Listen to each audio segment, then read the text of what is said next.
One. Hey everybody, welcome back to the Black and Rowdy Show. I'm your host, Black and Rowdy, and thank you again for joining us for another Friday. So the question of the day is going to be about how to progress Black Lives Matter movement. And of course, we're going to venture off into other stuff too. Sorry, you just saw my sock. I don't know why I have my sock there. So we're going to be talking about that with my two special guests, Will and Mike. Will and Mike, go ahead and unmute yourself. And hello. What's up? Thank you for joining me. Definitely excited to have you guys on the show. The question I want to pose to both of you is, how do we progress Black Lives Matter movement? We are now entering into, I think, the third month of protesting, marching. It was obviously, the catalyst was George Floyd, the passing of George Floyd, that prompted all of these different outrages in different cities all over the world. And as we're progressing and, we're marching and protesting, and I'm a part of it, and I see the numbers starting to dwindle as we're marching and protesting. And I have thoughts about it, but how do we continue to keep the fire going? How do we continue to progress Black Lives Matter? Does anybody have any thoughts on that? What do you guys think? Will, you want to go first? Go ahead. I'll go. All right. So. Right. I gotta be honest. Like, for the longest time, I was very closed off, politically closed off, socially. I was very aware of the discrepancies and all of those things. I guess I was just, I don't even know what the word is. You just feel numb. You're just numb to it. And I think with what happened with George Floyd and Breonna Taylor and so many others, especially like this year and then last year, I started to feel like, I can't just be silent. I can't just not do anything or say anything. So at that point I was like, okay, I need to get involved. So, and I see a lot of like people that are non-Black or non-POC really coming out there and, really supporting the Black Lives Matter movement. And it's amazing to see. And I honestly get my fuel from people being at the rallies and the marches. And I'm like, wow, like people are still going strong, right? People are still fighting. And it gives me so much inspiration and so much positivity that despite what's happened, I feel, I guess, validated validated from all of those experiences of marching and talking with people and, all of those things. So how can we keep the momentum going? Well, the thing is this, we have to keep talking about it. Once we stop talking about it, and once the memes stop, and once the articles stop, then that's when people start to get numb again. And things just come in one ear and out the other. And I can already see it happening, even on Facebook. I can already see people not really taking these things seriously as they did back in May or back in June, and I feel like keep talking about it, keep making awareness of it.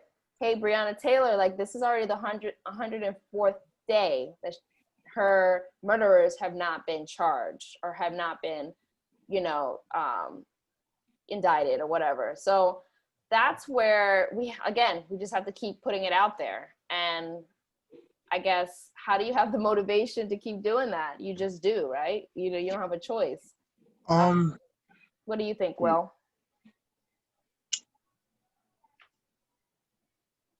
So I think that, and just, I guess, so two things. I'm going to talk about in terms of motivation, and then I'm going to explain personally what I feel that we need to do to actually progress the movement. Yeah. Unfortunately, the way people are in regards to motivation, a lot of times we need something to shake us out of our apathy.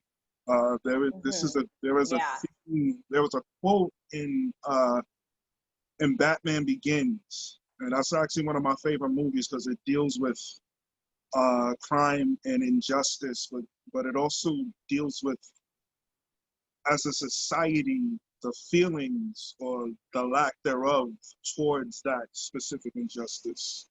And because of that apathy towards injustice, what does that breed? So in that particular movie, it breeded Batman. Yeah. You know, one of the things that I think it was Ray Gould. I'm not sure. I can't remember. Yeah. But in one of the conversations, they were talking about how you need something, like people need to be shaken out of that habit. And what happened with George Floyd is that was our catalyst. That was it was a wake up call. It was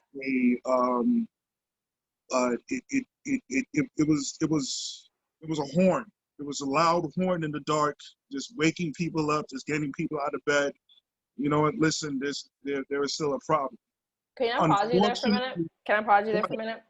I have a follow-up question to what you just said. So okay. what, and keep it short, like, why do you think George Floyd was the catalyst? Because there were others that have died in the past.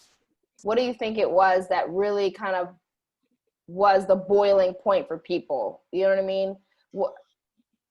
Because there were videos in the past, right? Honestly, that is something that I think about daily. Yeah. I think about that all the time.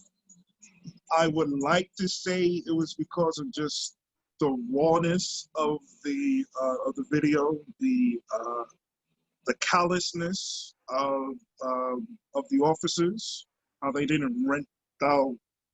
We literally had one guy who just like was literally sitting on this guy's neck, and everybody, but all the other officers didn't do anything. But I honestly, I felt it was the same thing that really ignited the civil rights movement. When people see something that graphic, that makes so much sense. One of the, I'm gonna say this, and then I'm gonna fall back.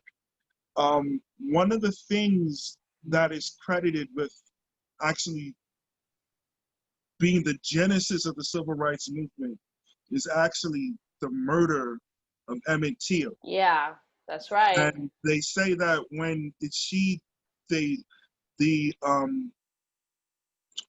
funeral home told her, well, you know, we want, they gave her the suggestion of doing a closed casket. Yeah. And she was like, no, I want them, I want the world to see what they did to my son. That's right.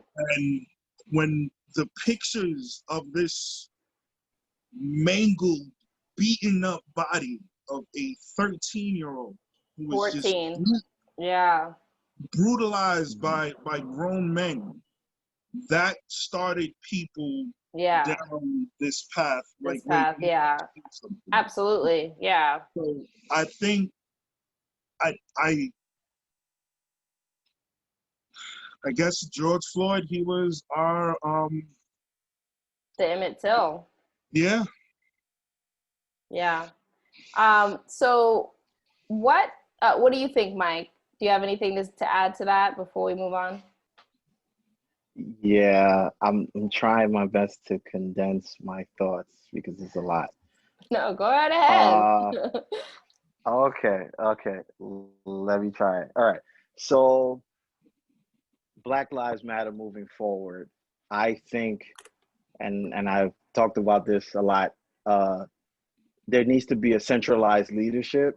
And yes, I think there needs to be somebody that is willing to be a face, that is not afraid of taking criticism, that is not afraid to speaking out, because I'm gonna be honest with you. When I saw the George Floyd video, as sad and as upset as I was, the next day I was thinking to myself, so how is Fox News gonna change the narrative in this? And what are they Yeah. gonna look up?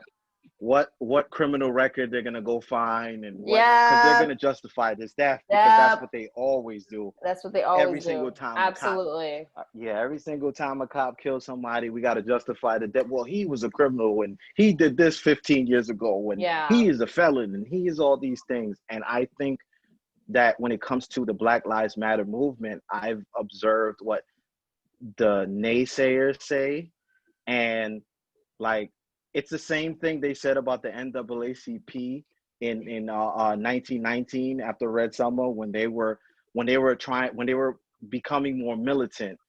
They Yeah. started saying, well, equal rights and freedom, that's a leftist idea. You're far left.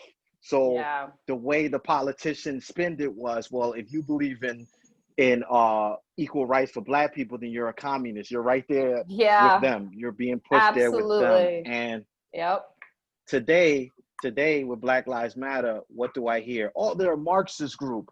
Oh, they're far left, and Yep. oh, they're another Exactly what they're Antifa. saying. Oh, they're this. Yep. Yeah, That's and right. it's the same Same story. rhetoric. It's just a different year. Same thing. Yep. And I believe somebody, they need to put a face out there to be able to say, oh, that wasn't us that left the bricks during our marches. That's not us destroying, or that's not us doing this. Like, make it clear so That's they can right. understand, okay, this is where we stand, period. What people fear, well, when I say people, I mean the government. What the government fears more than anything is not even marches, because you know what? As much as I think we made progress, we can march a million times. They're still going to look at us and say, you know what? Those people are docile. They're never really going to act. We're okay. We could Mm, take whatever problems and issues and discriminations that we cause towards them. We could put that in the back and worry about other things. What they fear is organization. They fear a central leadership. They fear that's so a mission good. statement. And I think if we decide that we're really going to be lockstep together, and we have that mission statement, and we put the fear in them, we need to start bullying politicians. And I'm not talking about physically hitting them, but I'm talking about letting them know, you know what? Power to the people was not just a saying in the 70s. Yeah. It should always be around. Yeah. It You know what I mean? absolutely. Yeah. And I think you brought up a great point, and that's something we've talked about offline, about having the Black Lives Matter have one person, one point person that is connected to all of these entities all over the world. And I think that's such a great point. And I also want to put in there, besides having a one point person, you need to have a team. Why? Yes. Because if the point person gets killed or assassinated, you have another point person to take over. I know, and guess what? You have to think like that, because you have Very these true. way right, Will, you just talked about it, righties that are out of control, that are straight up terrorists. Let's be real, and they're shooting at the White House while Obamas were there. They're causing drama with the marches. Trust me, being a marcher myself, we see these people. So we know that these people are here, and they are trying to make Black Lives Matter look like we are destroying this country when we are not. And I want to make that very clear right here, because I've had people tell me that Black Lives Matter is destroying this country. Marxist, you Marxist. Yeah, and they better go read a book, because that's where they're falling behind. They're too busy looking on YouTube with these stupid, Candace Owens, all these crazy people saying crazy stuff and making us look crazy. And in reality, that's not what's happening. And I'm like, it's just so frustrating. But to go back to your point, yes, we need a point person, and like I said, a team, so they can just keep the momentum going. Keep the momentum going. What do you think, Will? Yes. Well, I definitely believe that there needs to be centralized leadership. I know that for the organization, Black Lives Matter, the organization, they actually do have, excuse me, I'm sorry. They actually do have they have a mission statement. And I know the organization in itself, I believe that there's some sort of centralized leadership. So I'm not sure. Don't want you to quote me on that. But Mike brought up something. He started talking about politics. Started talking about bullying politicians. I feel that the natural progression of this movement, it needs to be political. Yeah, I agree. It needs Absolutely. to. I feel that For Black real people, change. Yeah. it definitely, but I feel that Black people, we have to understand that we need to divest ourselves from the left versus right paradigm. We need to have an independent, separate political agenda that speaks to our needs and speaks to our needs of our community. And I feel that along with that, we also need an economic agenda that speaks to our needs and speaks to the needs of our community. Yeah. I feel absolutely. that we hear this all the time that Black people, we are in America as a whole, we are one of the biggest consumers.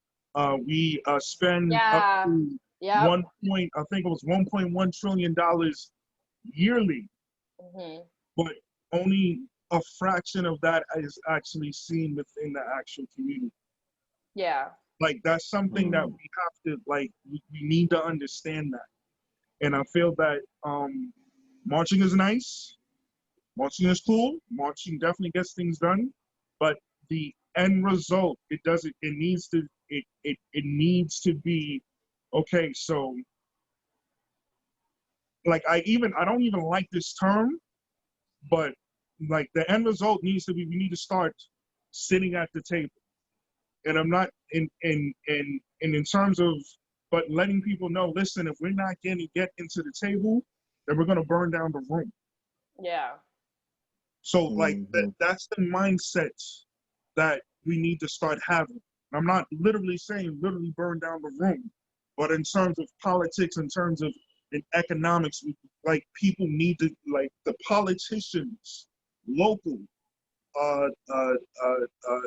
whether it is local or municipal or national, they need to understand that. I think yeah. So just like in closing, that's what I would like to see.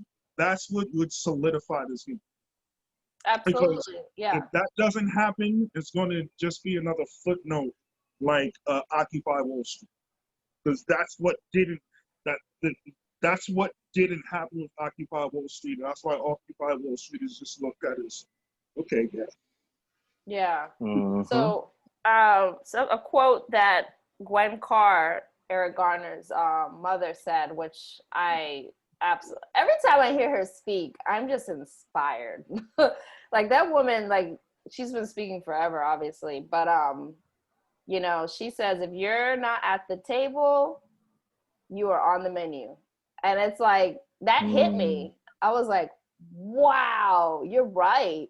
Like, and she was speaking on the terms of like voting, getting, you know, running for office, you know, all of these things that we really need to do as a community to really get our voices heard, right? Voting is good, but I feel like, man, with all this oppression and then like all of these things, these loopholes that are happening, it's like, it's just frustrating to see that even voting isn't enough. It's just not. Even that's not enough. There's got to be more. And that's why I say I like the point of having a point person. And I think Will, you brought up a good point about the spending, but I think the spending is something that's got to be, that's hard, because how do you change somebody's spending habit, right? How do you change that? That's like something that's that's not something you just put in a meme and call it a day, right? Like that's a whole like discipline that people have to take on. So that's something that I'm like, well, I mean, you're right and it's bad, but how can we like practically fix that besides yourself and besides inspiring people around you, right? Is that really going to be enough? I don't So know. in terms of spending, I mean, because like if we're talking about developing a political agenda, like Mm-hmm. you have to develop an economic agenda too. Yeah. So like it's you can't have one without the other. Like it's just like it needs. I would think of uh uh, developing a political and economic agenda is like having two wheels to a bike. You know, if you only have one wheel to a bike, then the bike is not going to go anywhere. Mm-hmm. You know, so like that's something that we have to address. Yeah. I feel that the same way that we address matters of politics, matters of trying to raise the consciousness and the cultural literacy of our people, Yeah. it's the same way we try to raise the consciousness and the economic literacy of our people. Now, Mm-hmm. obviously, some people, there's just as the saying goes, everybody can't come, but Yeah. those who can, we need to reach out and let them know. Yeah. So, like, we need to Yeah. start with, like, we need to start doing things where we uh uh where we are promoting financial literacy. We Yeah. need to start just looking into, you know, investing in things and looking in hell, look into cryptocurrency, look into stock exchange, look into things like this, look into buying property if you can. Like Yeah. just we need like these things, we need to be doing these things. It's not And attractive. Can I pause you right there? It's not yeah, go ahead. attractive to people, is the thing, right? How do we make, and I've talked to other people about this too, how do we make those things attractive? Saving, investing, stocks, like that's not very attractive to people, right? So, how do we make that attractive? How do we make things attractive like, hey, I don't need another pair of whatever, right? I don't need that. It's all about the mind and how to retrain your mind. And I think that starts with school, honestly. It just starts with school.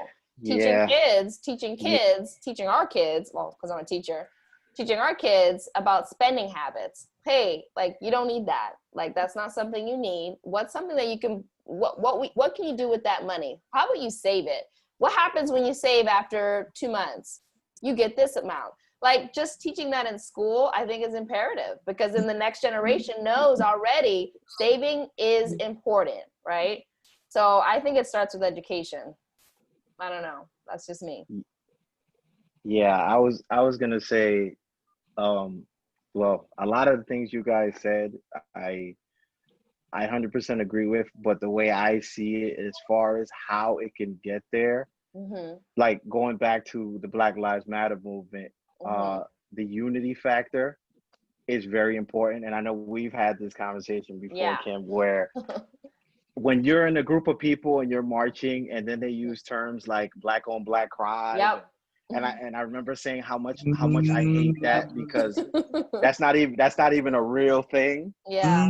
but they Mm. use it as if that's reality when this white on white crime, Mexican on Mexican crime is crime. It's proximity. Yeah. Now you got to ask yourself this question: why is it that black people say, "Oh, black on black crime," or "Oh, we killing ourselves," or why are they saying this? It's because what they listen to is the media and Yep. and and what they read in the newspaper, and you can't be unified together in a group if all you do is bring down your people. Like I told you, Yeah. like how can you be in a relationship with somebody, right? And everybody's telling you, oh, my girl is a thief, or oh, my boyfriend is a thief, and then you going on Facebook and you're going on all forms of social media and saying, yeah, yo, did you hear my girl is a thief? Or, why would you do that?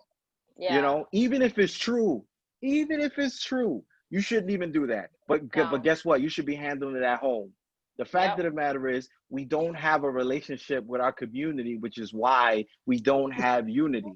And until we get So there, good. we could never get to the politics and just be politically conscious and have all these different plans if we can't even unify with each other, and we're too busy listening to what the newspaper says and what the celebrity says. We're so easily distracted. Jada Pinkett came, and oh my God, Jada Pinkett will. Oh, Everybody's that's getting what we want to talk entangled. about. That is Now. so It's crazy true. how quick we So just true. Nah, yeah, but we just turn our heads in 5 seconds. We just turn our heads, you know. Go ahead. Yeah, it's so true. I was thinking about that too, and there was a meme too that said Jada Pickett's nice or Jada Pinkett whatever, but we still haven't found. Breonna Taylor has not gotten the justice. You know, back to the real stuff, right? Yeah, it's so true. Will, go ahead. Yeah, and so Oh, go sorry, ahead, Mike. No, go ahead, Will, Mike, go ahead. You right on the money, bro. You are right on the money. The whole black on black crime thing, it infuriates me. Mm-hmm. Oh And yeah, me too. honestly, Me too. I don't know how many Facebook or just regular debates I've been getting into people with just black people on this topic and trying to explain to people that is not, that just for one, most violent crime is mostly intraracial / intra-ethnic. Mm-hmm. And just from a Mhm. sociological standpoint, groups of people, they tend to try to be around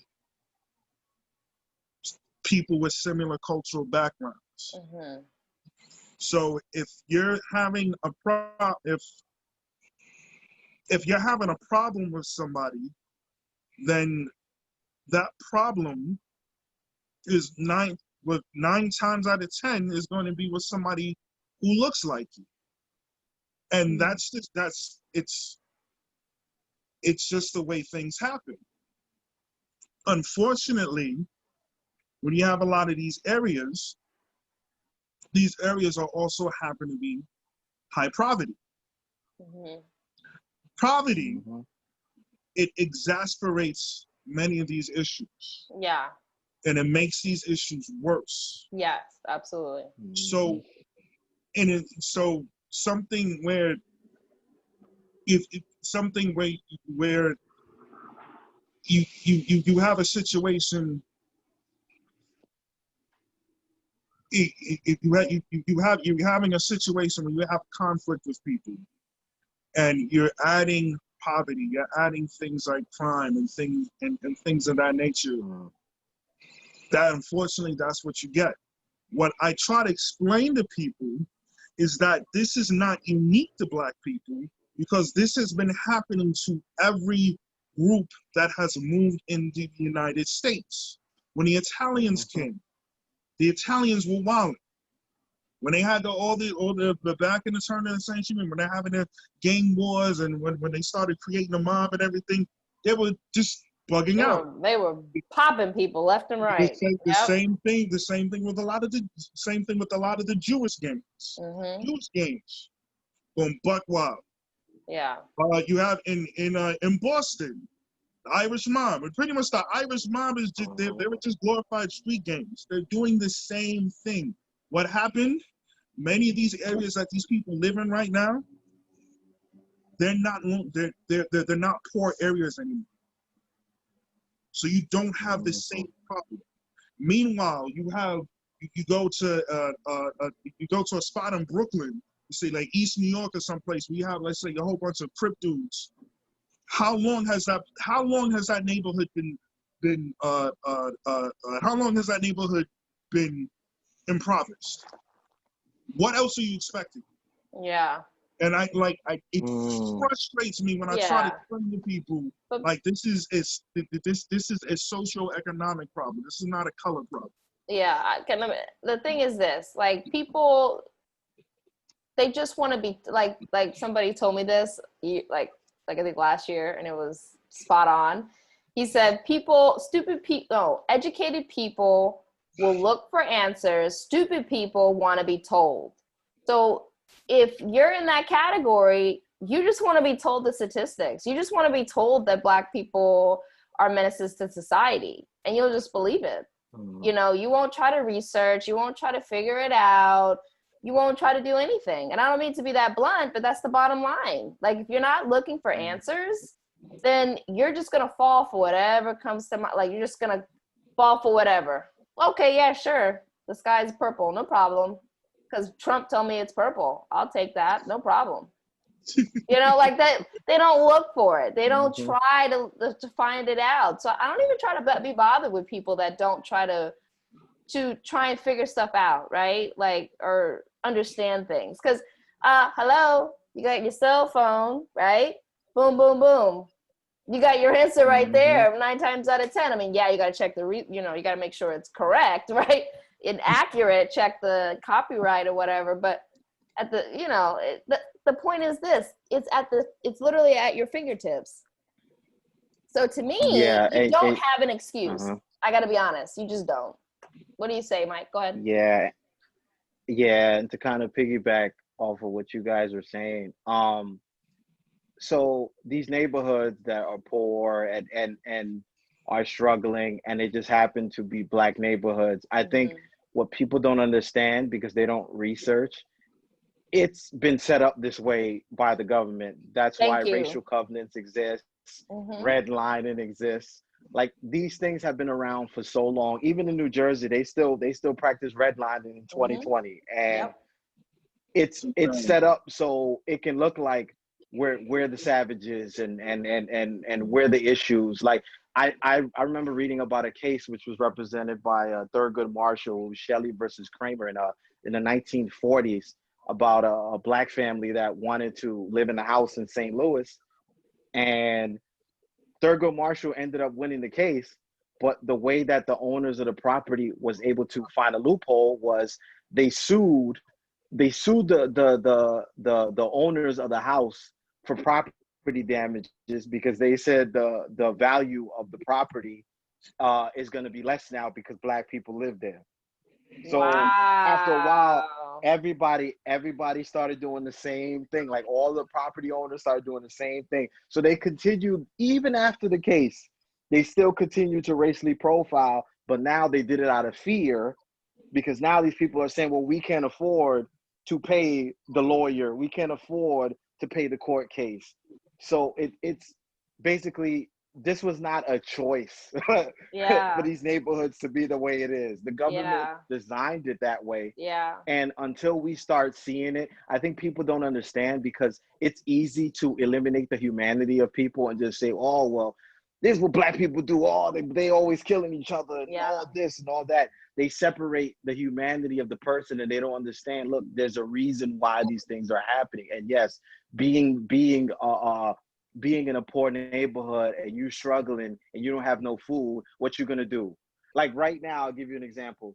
The coronavirus, right? People are saying, well, crime is so high. Like, I was in the middle of a conversation with two former police officers. One was saying, well, the only reason why there's high crime is because de Blasio is not letting these cops do their jobs.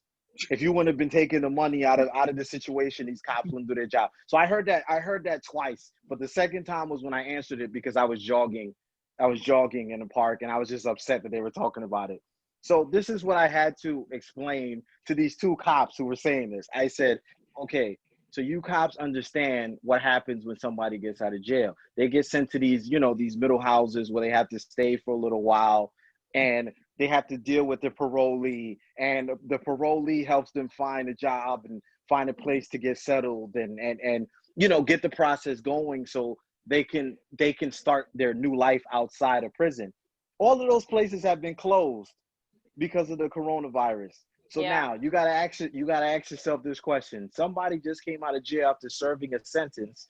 He has a felony. So in the United States, he's now considered a second-class citizen. So it's gonna be hard for him to get a job, period. and Yeah. he's out here starving, looking for food, what do you think he's gonna do? He's gonna revert back to what he thinks is actually the only way. Yeah. His back is against the wall. He has nothing else left. So what is he Yeah. gonna do? Oh, I'm gonna Exactly. go out and cause problems.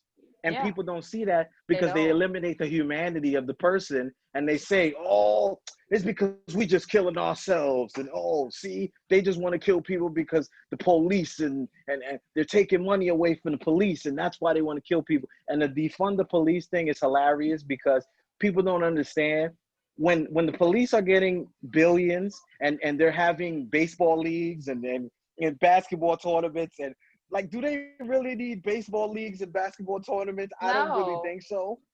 But this money seems to be going to their baseball leagues and their And the fireman pensions versus and police yeah. officer. Mhm. Yeah. Yeah, so it's like Absolutely. they need to stop acting like, oh, that they can't lose a few million or even a billion because they Yeah. can, and Because they'll still again. be able to Mhm. have people out here working. Oh You know. yeah, absolutely, absolutely. So that's something that needs to happen. And they did apparently shave off $1 billion, but I think it was allocated incorrectly. If I'm mistaken, I'm not sure, Mike. Or Yeah. because they shaved off Well, they've been. something. Yeah, I heard something about that, but since it didn't go to education, I decided to ignore it because Yeah. they've been defunding education for years, but yet they're okay with it because it doesn't really mean anything and it doesn't hold any value. See, I'll Mm, tell you this, like I love the fact that you brought up teaching children from when they're young because I think about it as a little kid. I didn't hear about the black heroes in history. I didn't hear nope. about Christmas Zadok. I didn't Nope. hear about the two black men that actually finished the midnight ride while Paul Revere was captured Yep. first. All I Mhm. heard about was all these other people that were quote unquote considered heroes. I didn't hear about Lattimore. I heard about Edison. Mm-mm. And Yeah. the fact that the black community is not even educated to that level on the impact that blacks Yep. have basically done and the inventions and everything they've created in this Mhm. history, how do you expect people from the hood to believe, well, maybe I can be a hero, or maybe Yeah. I can change the world, or maybe if all the people they see is whites that are quote unquote changing the world, what do you expect them to think even at a young age? You know what I mean? Exactly. Yeah, you're absolutely right. And I think it's all on purpose. It's all on purpose. And Mm-hmm. I brought this up because we just started training as teachers over Zoom this week. And I brought up the fact that the curriculum needs to change. Like, Yep. kids need to see Black heroes. Kids need to see and read about like Nat Turner or all of these people that really tried to make a change way back. It didn't just start with Martin Luther King, Mm-hmm. boo boo. Like, it was way before that, Mm-hmm. you know. And look at all what happened, because we tried to fight, And I think it's just the whole point of that is to show, oh well, white people aren't that bad, oh, they're not that It's bad, definitely we're not bad people, like. And I think it's that whole white fragility. I forgot. There's this book, I think it's called white White fragility. Fragility. And It's she white made fragility. a point about how, and correct me, people that are white and are listening, please correct me, but from what I heard and read, she said that white people feel like they don't want to be the bad people. They don't want to be the bad person, right? And I think the whole point of cutting that out of the curriculum is to show that white people aren't bad, you know. But it's done a lot of damage. It's done a lot of damage to the POC community because our Asian friends, our Hispanic friends, our Muslim friends, they don't get to learn about anything that's happened here in America regarding their race, which there is plenty, but they don't get to hear about it, And the blacks, it's like, it's unbelievable. I'm like, how are we not hearing about any of this stuff? This stuff needs to be in the curriculum. And everybody was like, yep. I'm like, hello? Like, that's so basic to me, So we'll see what happens. I brought it up and I'm going to continue to bring it up because our kids need to know about that. It's just imperative. I think Yes. Yes. See, oh, go ahead. Go ahead, Will. no, no. If you had someone, I was just wanted to add some real quick, but go ahead, bro. No, go ahead, bro. Come on, go ahead. You guys are too nice. Cool.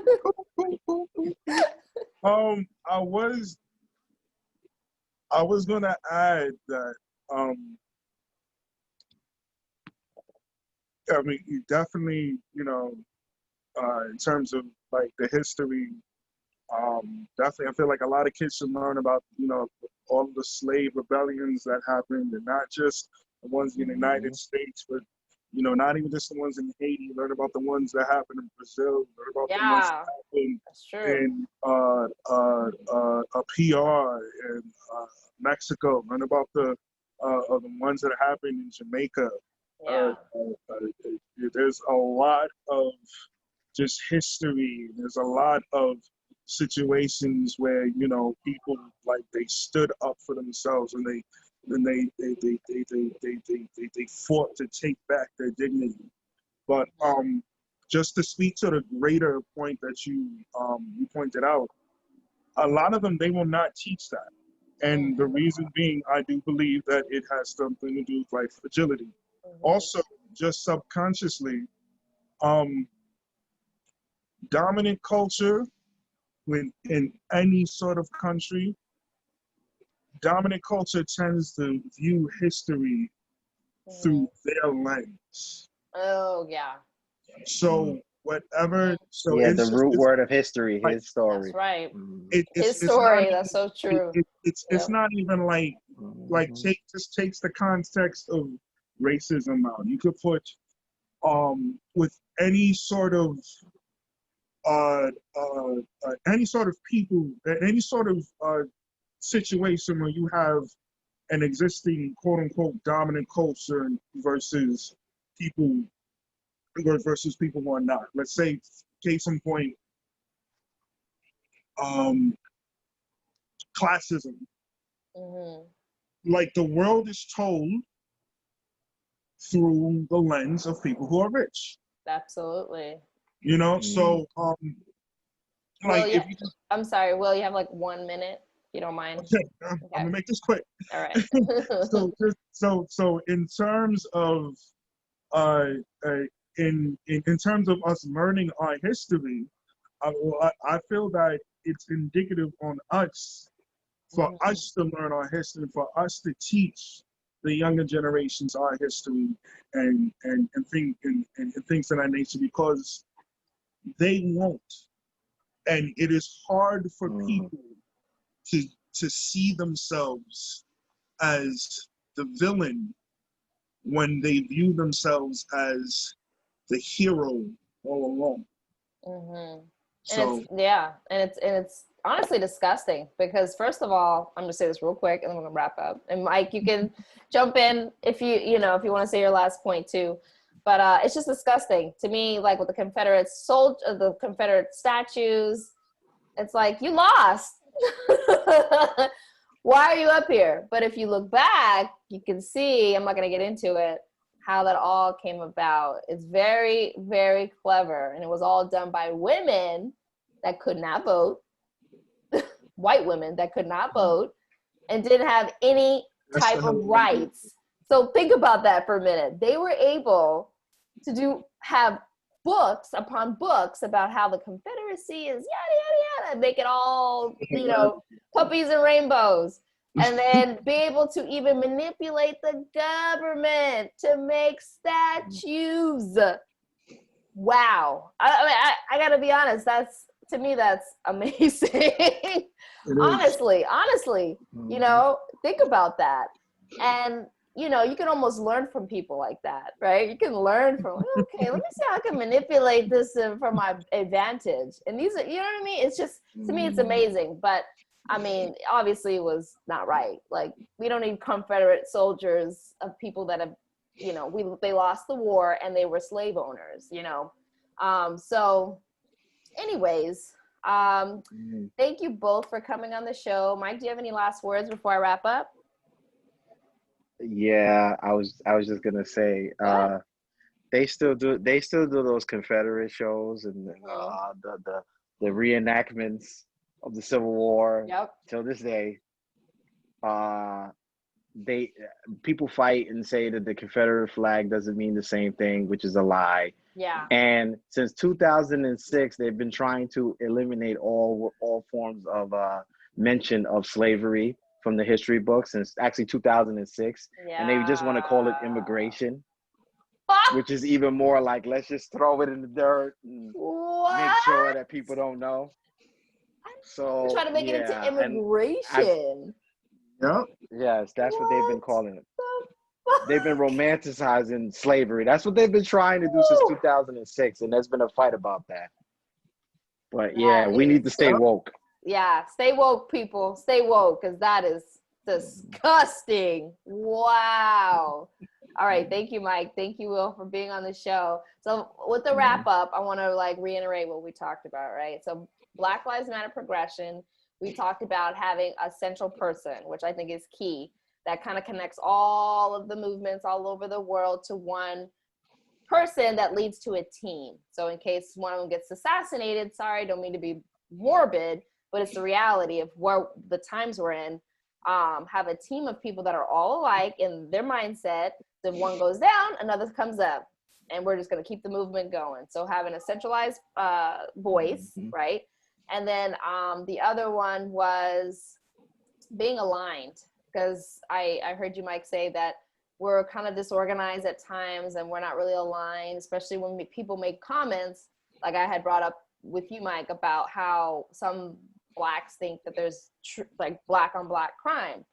And we know that that's false. And if you, audience, don't believe, if you're kind of like, wait, I believe Black on Black crime. Well, go out and research. Again, like I said before, about the quote, educated people look for answers. Stupid people wait to be told, or stupid people want to be told, right? They don't want to have to do the legwork. So don't be a stupid person, right? Be educated. Go out and look for the answer of what we're talking about, right? Don't just believe in whatever we got to say, right? People, like, right, Will and Mike? Don't just believe us. Go out. Look. Go look for yourself. Prove us wrong. Comment. Right? Tell people all the time. Tell people, yeah, prove us wrong. Talk about it, right? Like, I'm not sitting up here on my high horse, but like, I'm pushing everyone to go out and, educate yourself. But anyways, those were the two. Did I miss anything? I think that was it. Those were the two that we talked about. And I think that would help Black Lives Matter progress forward. Oh, and going into politics. That was the third thing. That Black Lives Matter need to be going into politics to really make some real change. All right. Thank you so much, Will and Mike, for joining me on the show. This was awesome. A lot of food for thought. And I will see you some other time. I'm sure I'll call on you for another show at some point. All right. I'll see you guys next time. Bye.